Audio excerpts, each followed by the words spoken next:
Inside the secret world of the surveillance industry. Heavy, very heavy. You can intercept the communication of your targets, send fake short messages. Our undercover reporter exposes the spy merchants willing to sell powerful eavesdropping equipment to anyone willing to pay. We don't know who is the end user, and we don't care. We have done it before. It can cost up to 20 million euros. Europe's most advanced producers of spyware explain how they circumvent international sanctions with ease. First, we are okay with Iran. Of course, it's subject to export restriction, but this is something that we can manage. We hear of the damage that surveillance technology can do to democracy. E quindi sostanzialmente avevano bisogno di un sistema quanto piuttosto i dissidenti politici. And we expose the methods used to cover their tracks. We can sell to your shell company, no No brand. brand, no any brand. We wipe everything, wipe everything. Yeah. There will be no logo, even use a fake email account. How many other Italians has exported these in, let me say, deep grade countries? Lots. These are the deals putting our privacy at risk. I find it unacceptable. I would like to see transparency in this very, very dark and dangerous market. The safeguards protecting our private life are disappearing.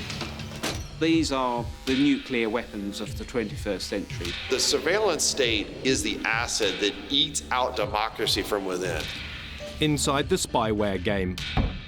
Big money, dirty tricks, and a legal structure unable to control who is spying on you.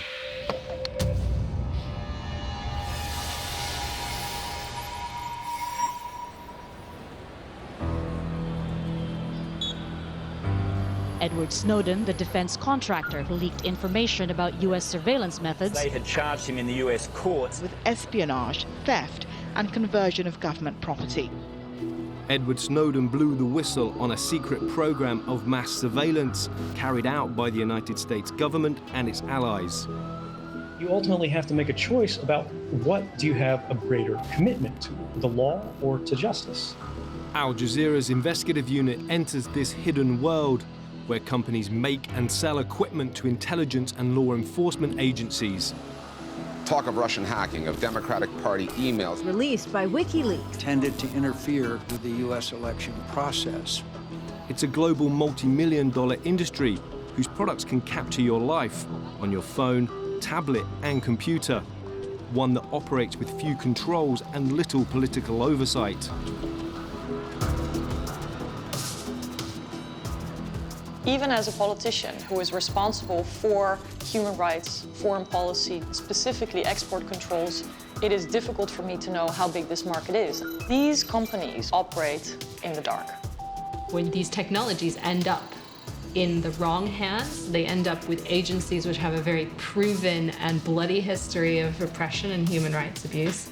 For many of the companies in the high-tech arena, they will sell their surveillance wares to anybody who wants to buy them. It doesn't matter what the morality or the ethics are. I have a service, I have surveillance. I can sell it to the highest bidder. It doesn't matter. Who cares?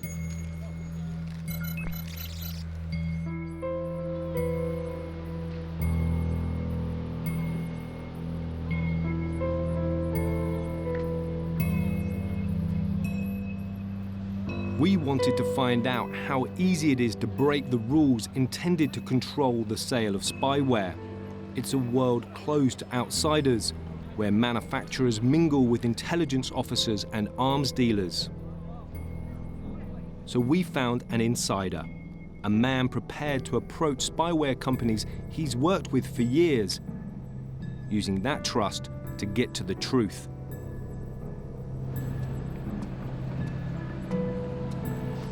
We agreed to protect his identity and refer to him simply as James. I think people would be really shocked to see how some of these surveillance companies operate. For some of them, their only concern is money. They really have no interest in how this equipment is used. That's why I'm doing this. I want people to be able to see that world, my world. Posing as a middleman, James planned to take 3 deals to the market for clients that shouldn't be able to buy mass surveillance equipment. The first client we would propose is the government of South Sudan. Accused by international organizations of human rights abuses, the sale of surveillance technology to this client would require specific export licenses and raise moral questions. The second client would be the security services of the Islamic Republic of Iran. Currently under European Union sanctions, the sale of surveillance equipment to Iran is prohibited by law. Lastly, could James obtain restricted surveillance equipment without telling the company who the client was? Any company agreeing to this deal wouldn't know if he was buying on behalf of a criminal gang or a terrorist organization.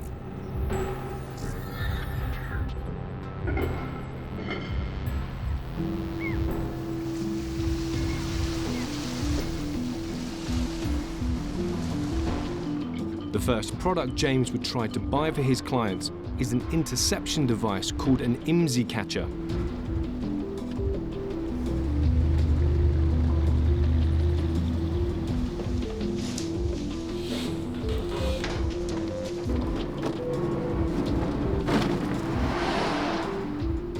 Some of the most intrusive tools in the surveillance industry's locker are small and mobile.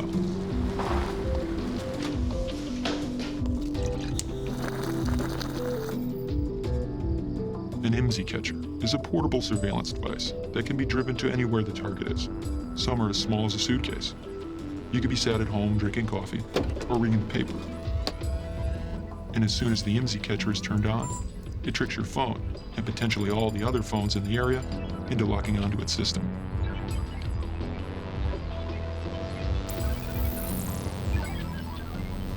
Once that's done, the operator can track your movements, intercept your messages and your phone calls, even send you fake messages from your friends. These are not designed to be the simple bugs that you stick under the table to record a conversation. These are powerful devices which can intercept, record, and otherwise interfere with people's communications.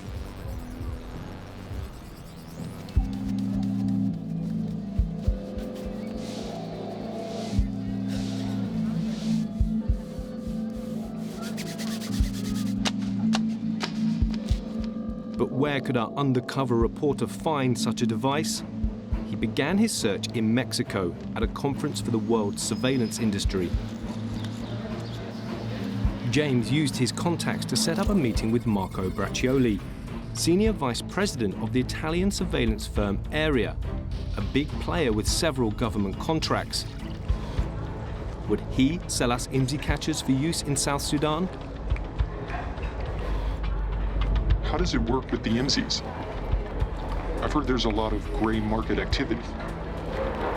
There are some people that is trying to sell in the gray market. How? Where do they get that from? Ukraine and Russia. What about your IMSIs? Are these your own products? We design the IMSI and we make them produce in Turkey. Right. Let's go grab some lunch. While they walked, Marco bragged about having a close relationship with the Italian government, which he said helped smooth the export process. If there is a real need, I can ask informally our authorities is before to waste time and waste money and waste. Is this possible or not?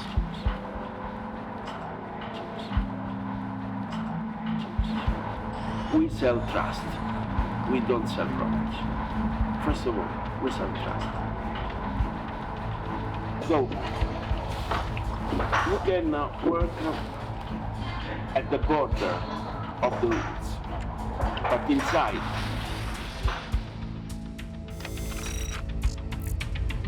For Marco to sell the IMSI catcher legally, he needs a government-authorized export license and an end-user certificate showing where the technology is headed. Marco explained that when it's a sensitive destination, like South Sudan, the industry sometimes sends the equipment via another country. So how can I sell a solution? Your solution to South Sudan, for example. If I have an end user statement signed in Tanzania, and then Tanzania give as a gift this system to South Sudan, is something that I can't control as a company. I heard this many times. This is common, right? That it can work like this. It's not my method. A suggestion for how to get around the regulations, and Marco was interested in dealing with our South Sudan clients. A month later, James was invited to Area's headquarters for a demonstration of the IMSI catcher.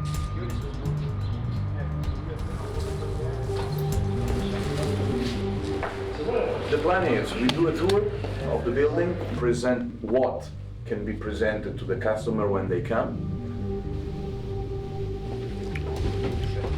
So that's the big one. That's a suitcase size. This is the frequencies. This is one bidirectional antenna.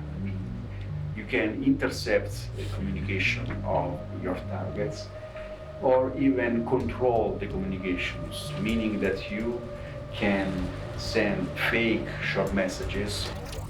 After the demonstration, the sales manager Luca De Musio wanted to talk business. He explained that officially selling IMSI catchers to a country like South Sudan from Italy could be a long process. In order to know if you can export something in a place, you have first to get a purchase order. You can't apply for an export license without having a purchase order. That's a big problem, huh? It is. That's why I mentioned it, because this is the problem we are facing. But our undercover reporter suggested an alternative. Use a third country to avoid the Italian export process. What I can do, what we can consider, is to go through our Turkish partner, okay, and see if they can support you through Dubai, okay, avoiding some of this problem. While we waited for Area's answer, James moved on to our next client, Iran, and our second product. This equipment could monitor the internet traffic of an entire country. In the industry, this technology is known as an IP intercept system. It constantly monitors the data being sent over the internet. It can record who is visiting certain websites, who is using certain keywords. It can gather all your internet history. But it's a huge project. In order to capture the data, you must physically insert monitoring devices into the telecommunications infrastructure. Once the system is complete, an entire nation's internet traffic can be monitored and analyzed. So would any company be willing to sell a system like this to our second client, Iran, despite the European Union sanctions? Fabio Romani is the Chief Executive Officer of Italian company IPS. He explained that supplying IP intercept systems covertly is difficult. I tell you something, IP interception is not the easiest way, it's not the easiest product to sell and run away. But that's the requirement. You will get burned. You will get burned. Because it's a long project. It's not something that you ship, you train, you leave the country.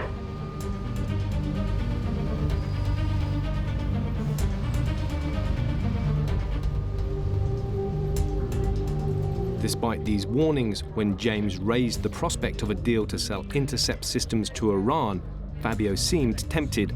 Iran is lovely. Iran is lovely now. It's fully open. Are you serious? Iran. Okay, can you confirm this for me, please? I know money talks in this industry, but I was surprised to hear him say they'll consider a deal in Iran. there are still sanctions in place. And I can't think of a way they're going to be able to get this deal done legally.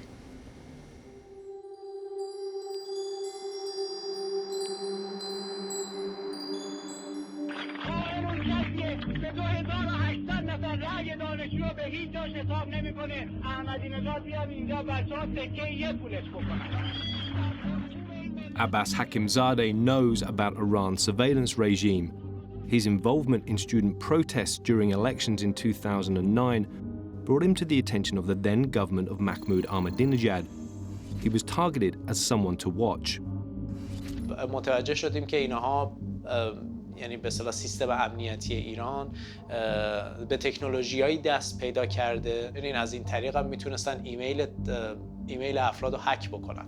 تلفن‌های موبایل به عنوان میکروفون استفاده می‌کردن. صداهایی که توی اتاق بود رو میتونستن گوش بکنن و اونا ریکورد بکنن. With his communications as evidence, the Iranian authorities arrested Abbas. یه اتاق کوچیک بود، یه شیر آب داشت با دیوارهای بلند، پنجره بالای بالا. منو برد توی اتاق بازجویی و مثلا 2-3 ساعت فقط منو کتک زد. مشت و لگد توی صورت، توی پا، توی کمر.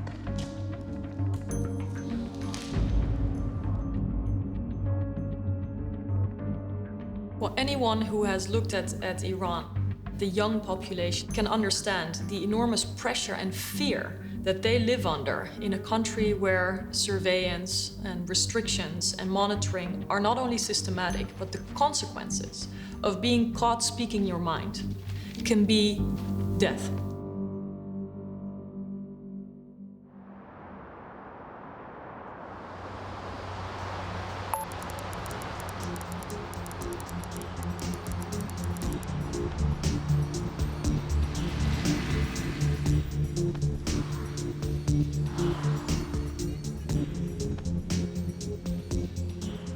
James was invited to the IPS headquarters near Rome.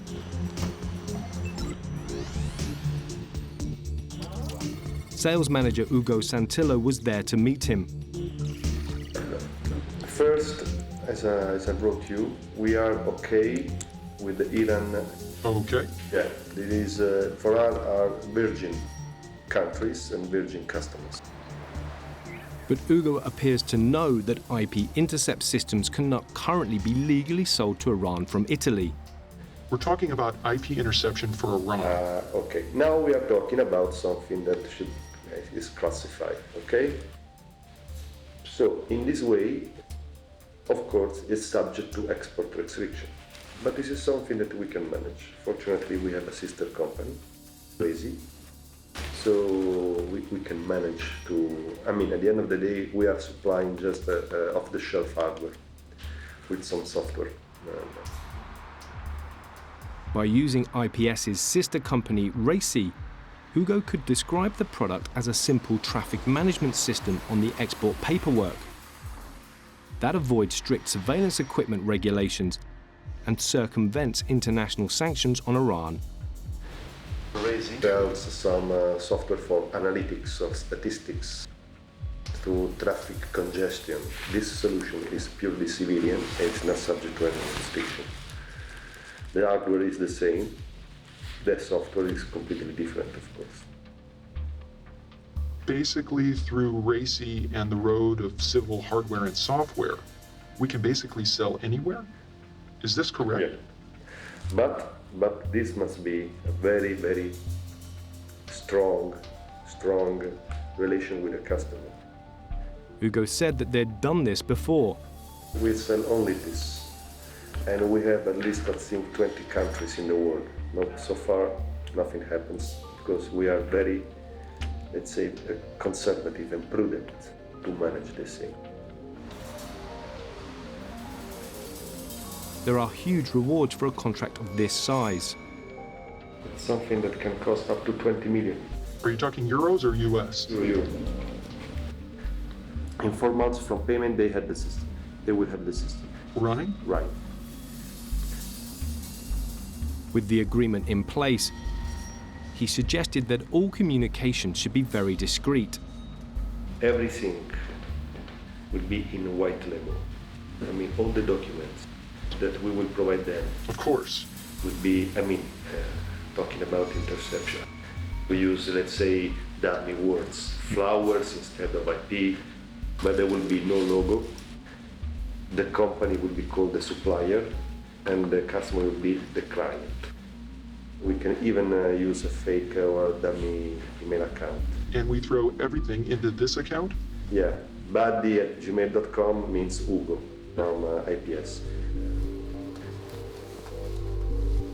As we left, Fabio Romani, the chief executive officer of IPS, offered his reassurances that the company knew how to handle deals like this. What's the discussion? Very good, very good. I think we made a massive step forward. And next will be a meeting with the end user. Don't be worried about the export license. Don't be worried about this. It's something that we usually manage. Your eyes will not be bored. I will take care of you. The footage that I've just seen confirms my concern about the actual practices that are going on, that are not in line with how EU regulations function today. Some suppliers won't respect restrictions, but this is among the most blatant and explicit references to circumventing the law, and I think that that is disturbing. The company will be called the supplier. We sell only this, and we have at least, I think, 20 countries in the world. You won't get any license to ship to Iran. They are circumventing the regulation on 428 on dual-use items. They will be subject to violation of money laundering because they submit a crime, they make a profit, and then will be minimum 5 to 10 years. James had agreed our first deal, an illegal plan to sell an IP intercept system to Iran for up to 20 million euros. We asked IPS and RACI for a response to the evidence that they were prepared to break the law by shipping to Iran in this way. The RACI group said that they operate with full respect of the regulations. They also stated that they had been aware of the identity of Al Jazeera's undercover reporter. They had only met him because they believed he might be working for a competitor. They added, "We had no intention of completing this or any deal with the individual our staff met with. Any deal that we may have discussed with him would have been dependent on obtaining full legal authorization from the authorities."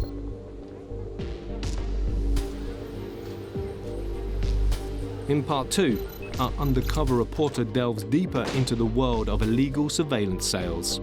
We reveal those prepared to sell to war zones in partnership with their intelligence service.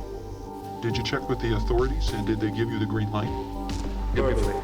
Nothing on paper. Who is that from in Turkey? It is called Central Intelligence Agency. And those who don't care if they sell powerful spyware to criminals or a terrorist organization. We don't know who is the end user, and we don't care because we have done it before. It doesn't matter what the morality or the ethics are. As long as I don't get caught, I'll sell it. There's simply a demand. We can supply the demand. It's simple economics.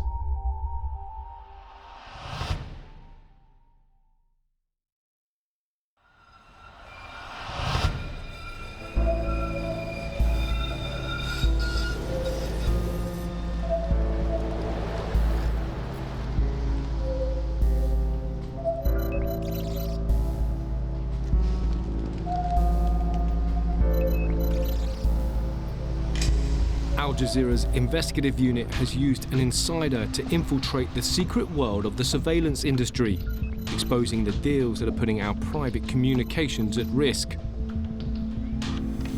James has already negotiated a deal to buy sophisticated monitoring equipment for Iran with Hugo Santillo from IPS. It's a deal that would breach international sanctions. Something that can cost up to 20 million. In 4 months from payment, they will have the system. Some suppliers won't respect restrictions, but this is among the most blatant and explicit references to circumventing the law, and I think that that is disturbing. Later, Our undercover reporter reveals the company willing to sell sophisticated surveillance equipment to anyone. Or maybe we can sell to your shell company and then you do a business with the end user. Yeah, but you don't need an export certificate for that? Normally, no. Because normally we will not say this is the image catcher. We say this is a Wi-Fi router.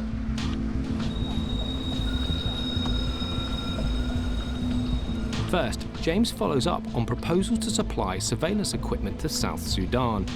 He travelled to Rome to meet again with Area Vice President Marco Braccioli.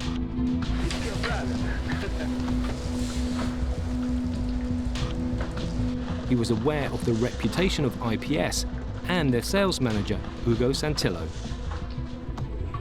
This is not something that he heard with me, but Ugo, the nickname of Ugo in the customers of Arabic world is the Italian pimp. And you know this. The trouble of IPS is that they sold in particular countries with an export license without regulation. So anything that encrypt or decrypt something have to be they sold without this document. Into where? In places in which there are dictators.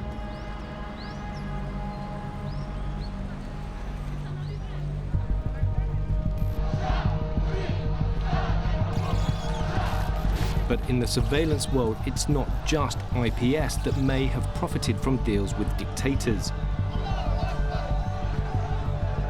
The Arab Spring uprisings demonstrated the power of popular protest, but it was also a gold rush for the surveillance industry.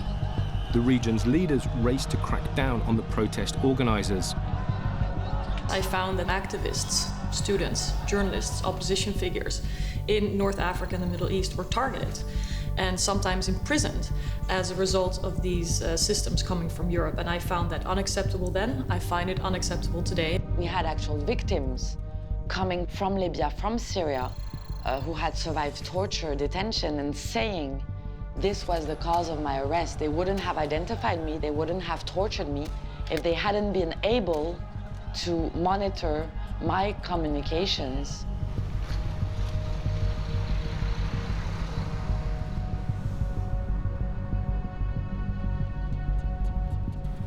Aware of growing dissent, Bashar al-Assad, the Syrian president, sought to improve his country's surveillance capabilities in 2009. It was our Italian company, Area, that stepped in to help. Allora, il progetto in Siria era un progetto per un sistema di intercettazione che potesse coprire l'intero paese.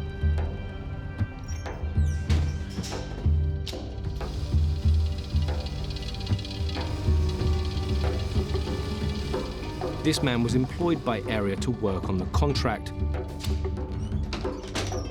He'd been told the €13 million system was a civil project bought to assist in criminal investigations. But on a trip to Damascus, he realized the targets of the surveillance technology were Assad's political opponents.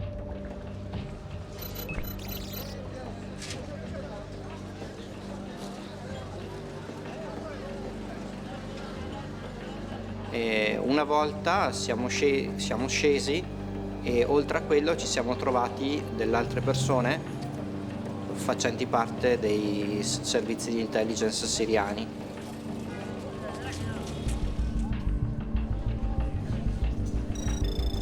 E quindi avevano assolutamente bisogno di capire chi potevano essere coloro che avrebbero cominciato a creare i primi disordini, le prime rivolte contro il regime. E quindi sostanzialmente avevano bisogno di un sistema che non servisse per trovare i criminali quanto piuttosto i dissidenti politici.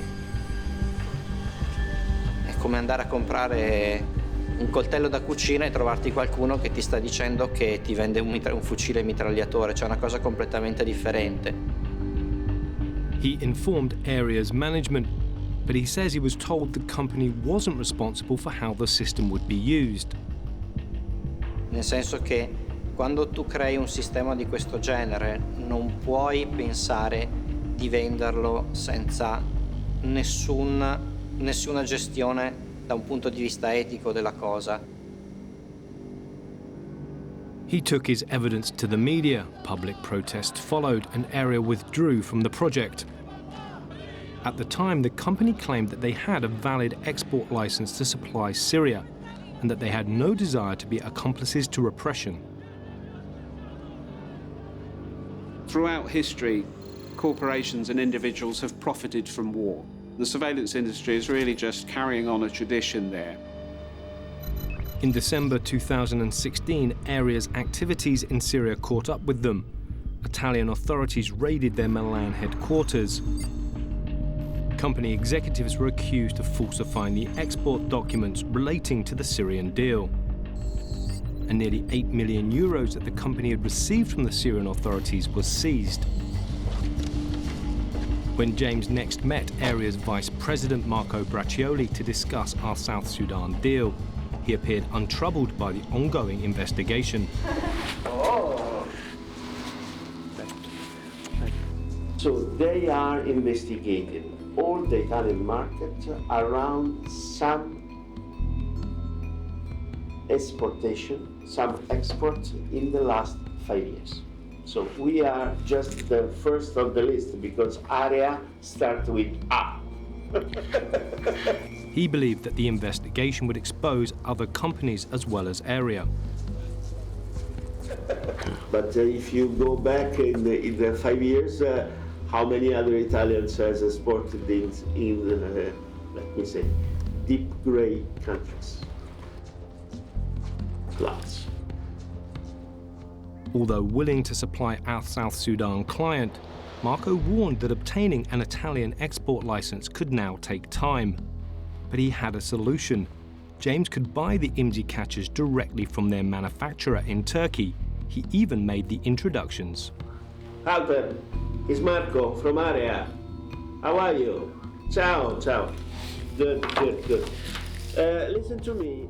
He believed a Turkish export license would be obtained more quickly. So consider that it's too difficult for me to manage these things from Italy. So the idea is that you can meet him.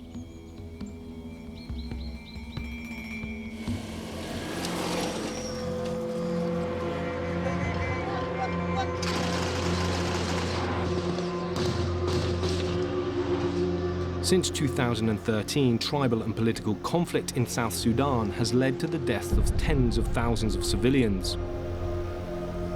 The government has been accused of human rights atrocities. The violence has resulted in European Union sanctions and calls for an international arms embargo.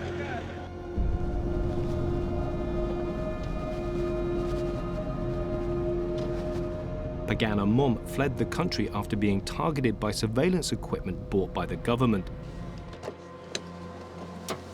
In 2013, he was a senior member of the leadership before disagreements with the president led to him being arrested and falsely accused of plotting a coup. The government, when they interrogated me and told me that they have recordings of my telephone conversations that would incriminate me and that they were going to charge me with treason, punishable by death. Of course, I could not believe it, but I was in a shock. Pagam fears the impact that the further supply of surveillance equipment will have on his country. The government, with that surveillance, has reduced the political space for our citizens to speak. The right of freedom of speech has been curtailed, even to speak in private.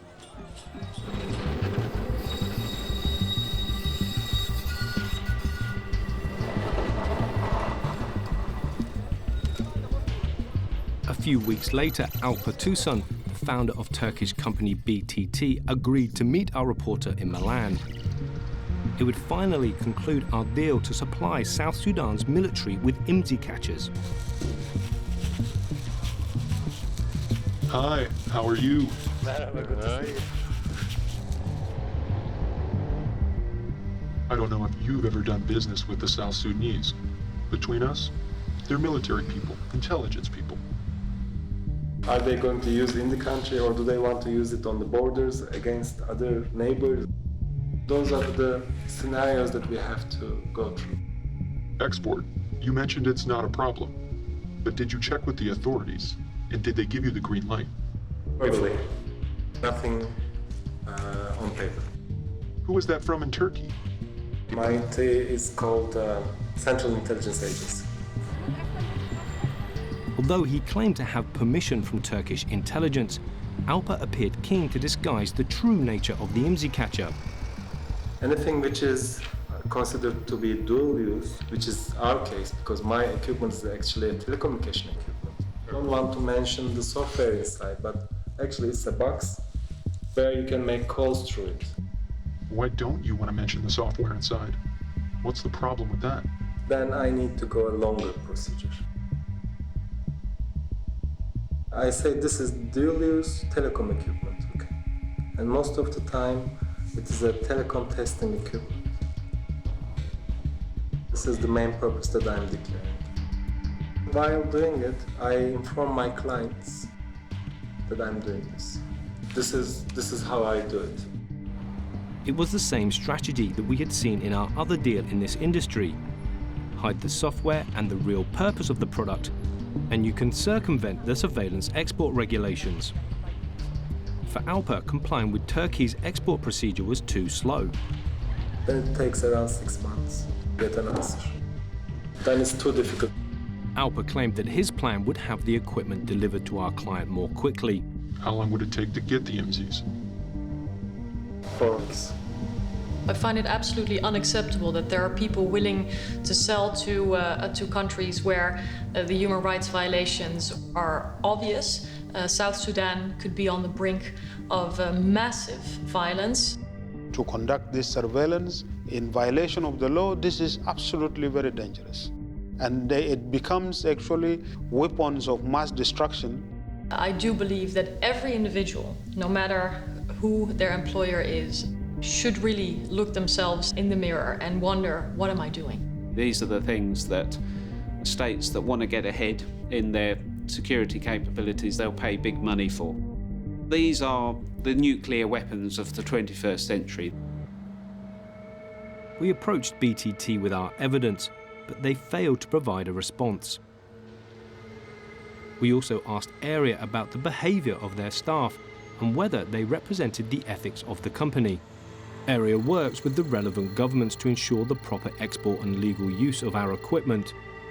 They added that they wouldn't be able to comment further until they had seen the evidence. We've very rarely actually seen this clear evidence of how companies attempt to go around regulations and seek to go around regulations. If that is happening on a massive scale, that is hugely concerning. We're not talking here about regulation, about an export control. We're talking about criminal qualification, saying that these commercial agreements amount to complicity, to torture, to crimes against humanity or war crimes.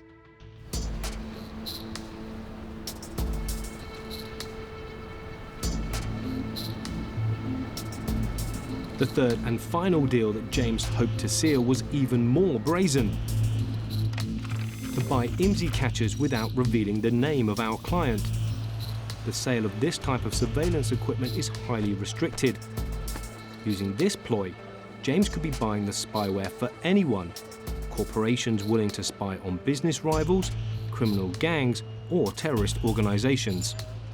It doesn't matter what the morality or the ethics are. As long as I don't get caught, I'll sell it. There's simply a demand. We can supply the demand. It's simple economics.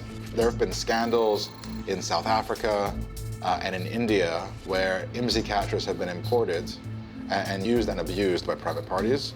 The telephone calls of politicians were illegally intercepted and recorded and then published. We contacted a business called Sankcije, a multi-million-dollar surveillance company based in China. Would they do a deal without an export license, or knowing who the client would be? we arranged a meeting at our reporter's hotel.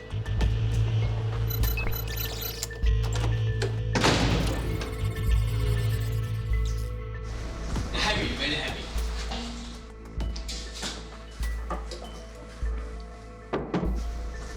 So the interface, two antenna, two channel, and GPS and modem, and this is for the ground. He explained that they produced different models of the IMSI, and the configuration and capabilities would be tailored to our clients' requirements. This is very important that we have a clear understanding about this. We're talking about 10 units here. 10 units, okay. We have a client where no export certificate can be provided. You mean this is not the government? He was hesitant at first, aware of how such spyware can be misused if it ends up in the wrong hands. Yeah, but the key point is that the end user. What I worry about is that the end user is like the terrorist. Of course, it's not in our interest to sell to any terrorist organizations. Yeah. Private user is very sensitive. It's more sensitive than the government. But in this industry, money talks. As with our other deals, he would lie on the paperwork to avoid the export restrictions on surveillance equipment. We can sell to your shell company and then you do a business with the end user. Yeah, but you don't need an export certificate for that? Normally, no. Because normally we will not say this is the IMSI catcher. We say this is a Wi-Fi router. We just apply for the Chinese government that this is the Wi-Fi router, so it's okay. We just sell it. Basically, you falsify the documents, the shipping documents, and you say this is not an IMSI catcher? Yeah, actually you don't know this at all. You see this Wi-Fi here. It works for Wi-Fi also. Hey, Greg. Hey, With the prospect of a multi-million-dollar deal, he invited his boss to join the discussions.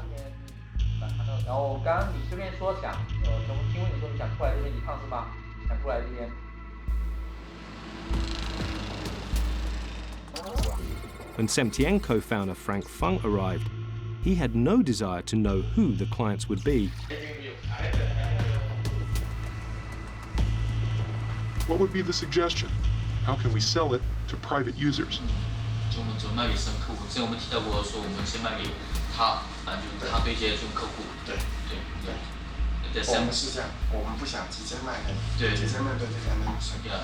don't face to the private company, we face to you only. So you face to the private user, but for the service like the delivery training, we don't buy us. Yeah, but for contract, I think we only for you. Okay, so we can do it through a shell company, basically. Shell company. Yes. You've done that before. We have done it. But we don't know who is the private company and who is the end user. And we don't care about it. This way it's good because we have done it before. They would also remove any reference to their company from the IMSI catcher. We don't print any sentence logo here. Yeah. Brand, no brand. No any brand. We wipe everything. With the plan agreed, the conversation turns to the payment. What's the price for a unit like this? $200,000 to $300,000. It's possible for you to give us order before the end of this year. I have to reach some performance, so that's my concern. It's truly remarkable when you consider what the implications of this might be. For many of these companies, all they care about is that the cash is green. They don't seem to care at all, and that's what's really concerning. Who's going to be using this? Are they going to be criminals? Are they going to be gangs? Private businessman to spy on his opponents? It shows that these companies and this business has developed in total secrecy, above the law, above any kind of regulation, and this is very frightening and problematic. We asked Sankcije for a response to our findings, but they have not replied. After 4 months posing as a middleman in the surveillance industry, James appeared to have found companies willing to supply both the clients that we proposed, as well as one seller not caring where the equipment ends up. For the first time, we have revealed how companies in this secretive industry ignore regulations.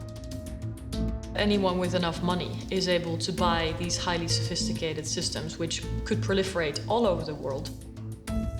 I would like to see more accountability and transparency in this very, very dark and dangerous market. Once the genie's out of the bottle, I think there will be sort of an escalation that the bad guys have this device, now the police force must have this device. And I think the loser will be the general public.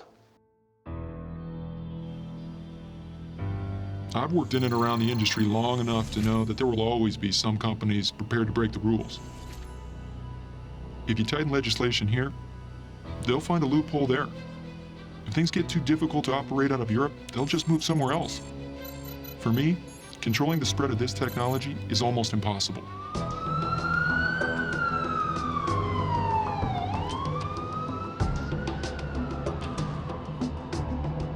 The surveillance state is the asset that eats out democracy from within. If we can't find a way to bring surveillance and the practice of surveillance within the rule of law, it's going to have huge effects for democracy.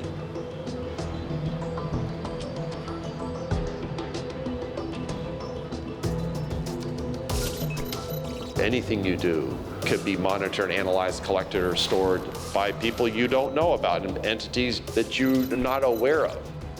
When you sell a tank to a government in Central Africa, you don't have to worry about that tank rolling through the streets of Paris. It stays in Africa. But this spying technology has a way of coming back.